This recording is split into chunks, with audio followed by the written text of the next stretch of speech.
ఆత్మకు ఆహారం ఏమి అంటే ధ్యానము, జ్ఞానమే ఆహారము. మరి సరిపడినంత ఇస్తున్నారా అని అడుగుతున్నారు. ఆత్మకు ఆహారం ఇవ్వడమే కొత్తరా బాబు. శరీరానికి ఆహారం తెలుసు, ఇడ్లీ, దోశ, వడ, ఇప్పుడు అన్నం, పచ్చడి, చట్నీ, మజ్జిగ అన్ని తిన్నామా లేదా? కానీ ఆత్మకు ఆహారం అంటున్నారు, అది ఏమి అని అన్నప్పుడు ఆత్మజ్ఞానులైన రమణ మహర్షి కావచ్చు, బుద్ధ భగవానుడు కావచ్చు, పత్రిజీ సార్ కావచ్చు ఏమంటున్నారు? ధ్యానము, జ్ఞానము. శరీరానికి ఆహారం లేకపోతే నీరసించిపోతుంది, ఆత్మకు ఆహారం లేకపోతే దుష్కర్మలు చేస్తాము, చెయ్యకూడని పనులు చేస్తాము అని తెలుసుకున్నాం.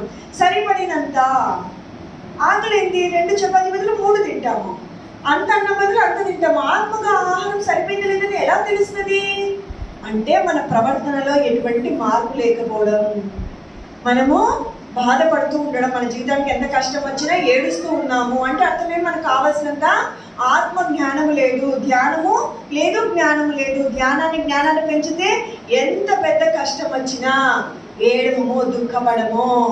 ఓకే, ప్రతి జీవితంలో చూడండి, అప్పులు తీసుకుంటే ఇచ్చినన్ను ఇచ్చింటాం. ఓకే, ఇచ్చినోడు మనకి నమ్మకంతోనే ఇస్తాం. ఎవరైనా ఊరికైనా ఇవ్వరు, ఎంతో కొంత వడ్డీ ఆశించి ఇస్తారు. అదేమి అధర్మమేం కాదు. అతిగా పోతే తప్పు, 5 రూపాయలు 10 రూపాయలు పోతే. మరి వాళ్ళు ఇవ్వనప్పుడు ఏమనిపిస్తుంది? దుఃఖం అనిపిస్తుంది, బాధ అనిపిస్తుంది. అవి ఇస్తే పిల్లల చదువులో, పెళ్ళిళ్ళలో, అనారోగ్యాలకో ఎన్నింటికో పెట్టుకుంటాం. అవి రాలేదు అంటే ఆత్మజ్ఞానం ఏమనుకోవాలి? గత జన్మ కర్మలు వాడికి అప్పున్నాను, ఈరోజు వాడికి తీర్చాను. మేము ఒక ఇల్లు కొన్నాము, అపార్ట్మెంట్, లోన్ తీసుకున్నాము 20 లక్షలు. మా అమ్మ 10 సంవత్సరాల తర్వాత వచ్చేది జరిగింది. అమ్మ లోన్ తీరిందా?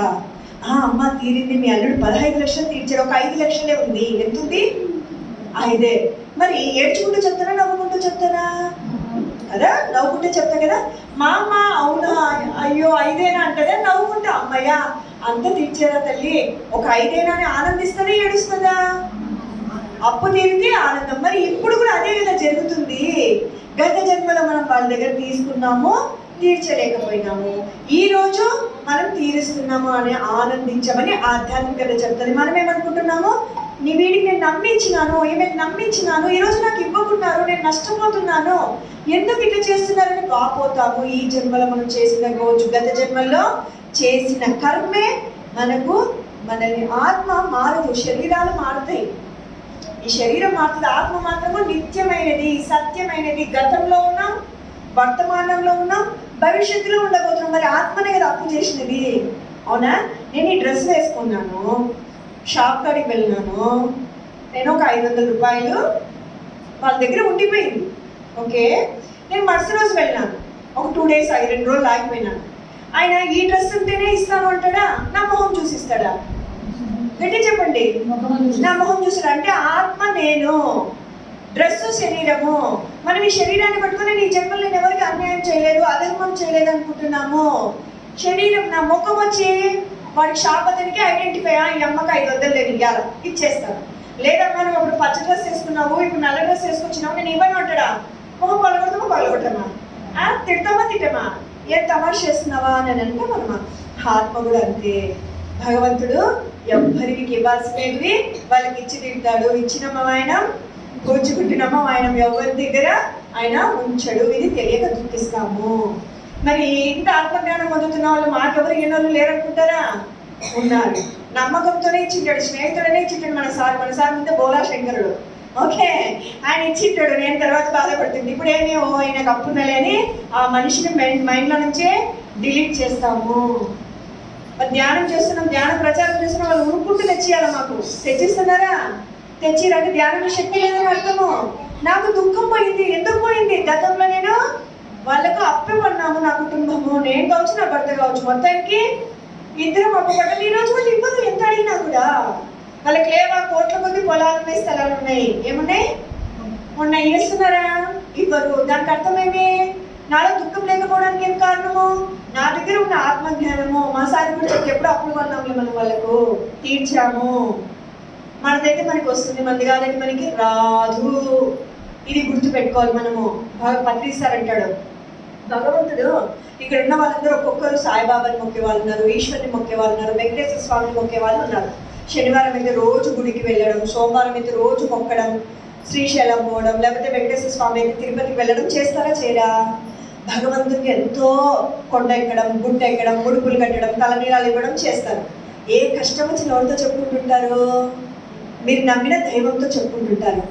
స్వామి నాకు ఎంతో కష్టం వచ్చిందని రోధిస్తారు, గుండెలు పగిలంత బాధపడతారు. భగవంతుడికి అనిపిస్తుందంట, అయ్యో నా భక్తుడు ఎంత బాధపడుతున్నాడు, ఈయన కష్టం తీరుద్దామా అంటదంట. విధి వస్తుందంట, నో ఇక్కడి పప్పులేమి ఉరకవు, నువ్వు సాక్షిబుద్ధంగా నువ్వు ఉండు, విధి ధర్మమేమి ఏది ఇవ్వాలో అది ఇచ్చి తింటాం. మంచి అయినా చెడైనా ఎక్కడ దాక్కున్నా, ఎలక ఏ బొక్కలు దాక్కున్నా బయటికి తీసుకొని రావాల్సింది, ఇవ్వాల్సింది ఇచ్చి తీరుతాను. విధి అంత గట్టిగా ఉండాలి, కర్మ సిద్ధాంతము అంత గట్టిగా ఉండాలి. అందుకని ధ్యానం చేసి సత్కర్మలు చేద్దాము. ఏం చేద్దాము? మంచి పనులు చేద్దాం. ధ్యానం చేయకపోతే మంచి చేయాలన్నా చేయలేము మాస్టర్స్, మంచిగా మాట్లాడదన్నా మాట్లాడలేదు. నేను ఇంత అనుకున్నాను కదా, నా భర్తతో కోపడకూడదు, శాంతంగా ఉండాలా, నా భార్యతో కోపడకు సార్. ఆ బాబుని దయచేసి, వాడికి తెలియదు, మీరు దయచేసి అబ్బాయిని ఇంట్లో వదిలిపెట్టేస్తున్నారండి. మరి ఎలా? దయచేసి ఏమనుకోవద్దండి, ఎందుకని సార్ మనం ఒక్కరం కాదు ఇంతమందిని డిస్టర్బ్ చేస్తాం. మరి ఆ పాప ఫలితం మనందరికీ వస్తుంది. అందుకని సరే, మరి ఏమైపోయింది ఇప్పుడు? ఎక్కడ వెళ్ళిన టాపిక్?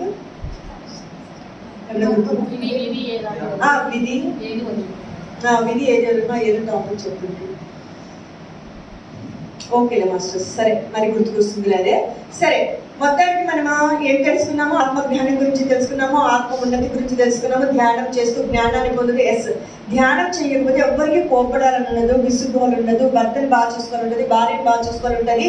పరిస్థితులు మనల్ని అతలాకుతలం చేసేస్తాయి. కోపడతాం, చేసుకుంటాము, దుష్కర్మలు అనుభవిస్తాం. మన మీద కావచ్చు, ఆడబిడ్డ మీద కావచ్చు, ఇరుగు పొరుగు మీద కావచ్చు, స్నేహితుల మీద కావచ్చు, ఉద్యోగం చేసే చోట కావచ్చు, ఎక్కడైనా కావచ్చు. ఎవరికి ఎవరి మీద విరుచుకుపడాలని ఉండదు. ధ్యానం చేయకపోవడం వల్ల విరుచుకుపడతాం. ధ్యానం చేయడం వల్ల అక్కడ మనకి ఎరుక వస్తుంది. కొద్దిగా సహనంతో ఉందాం, ఆ సమస్య పరిష్కారం ఏమో ఎదురు చూస్తాము అనుకుంటాము. ధ్యానం లేకపోతే నాకు కోపం వచ్చింది, నేను అడిచేసినాను, వాడు తప్పు చేసినాడు, నేను తిట్టేస్తాను అనుకుంటాము. ఆత్మజ్ఞానం ఉన్నవాడు ఏమనుకుంటాడు తెలుసా? గత జన్మ కర్మ ఫలం ఇది, ఈరోజు వచ్చి వాడు దాన్ని తంటున్నాడంటే ఏదో ఉంది. ఒకసారి పత్రిజీ సార్ తెలుసు కదా మీ అందరికీ, ఎవరైనా మన గురువు. ఓకే, అబ్బా ఇక్కడనే ఉన్నారు, అన్నం బొజ్జబెట్టలేదు ఏమి. మరి పత్రిజీ సార్ దగ్గరికి అతను వచ్చి, సార్ నేను ధ్యానం చేస్తున్నాను పిరమిడ్లో కూర్చొని, వాడు వచ్చి నేను ధన కొడుతున్నాడు సార్. సర్లేరా పోయి ధ్యానం చేయబో అన్నాడంట.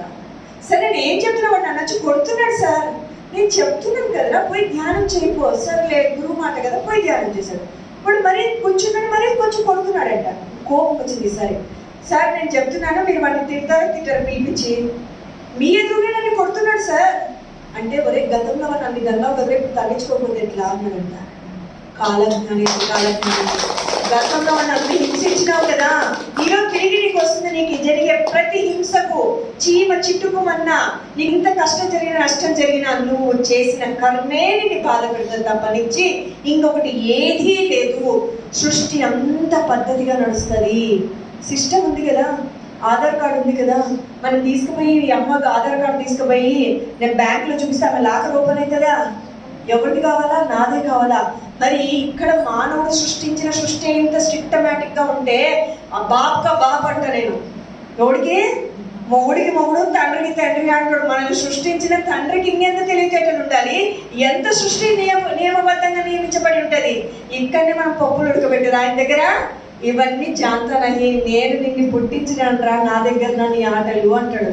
నా దగ్గర నీ ఆటలు, నీ పిల్లగత్తులు అంటాడు. అందుకని ఎవరిని మోసం చేసినా భగవంతుణ్ణి మోసం చేయలేము, అది తెలుసుకోవాలి. ధ్యానం చేస్తే మానవుడు ఏమవుతాడు?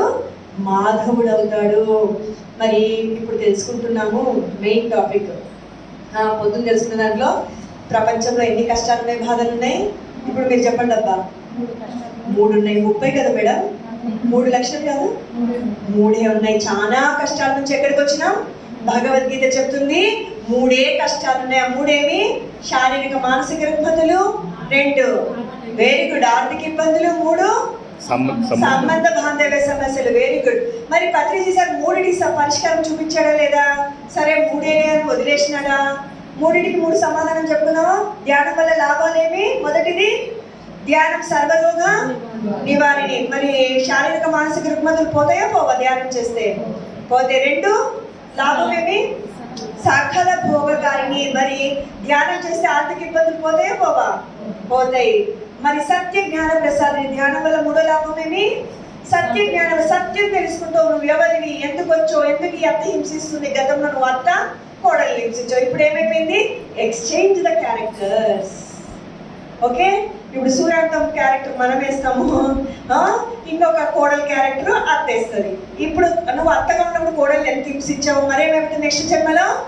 ఆమె అత్తయ్యి మనం వస్తాము. భర్త భార్య, భార్య ఏడుస్తుంది, ఖర్చుకులు పిండేస్తుంది, రోజు నా భర్త కొడుతున్నాడు, తిడుతున్నాడు, మా అమ్మల్ని ఇంటికి అది తేమంటున్నాడు, ఇది తేమంటున్నాడు. గతంలో ఈయన ఎవరు?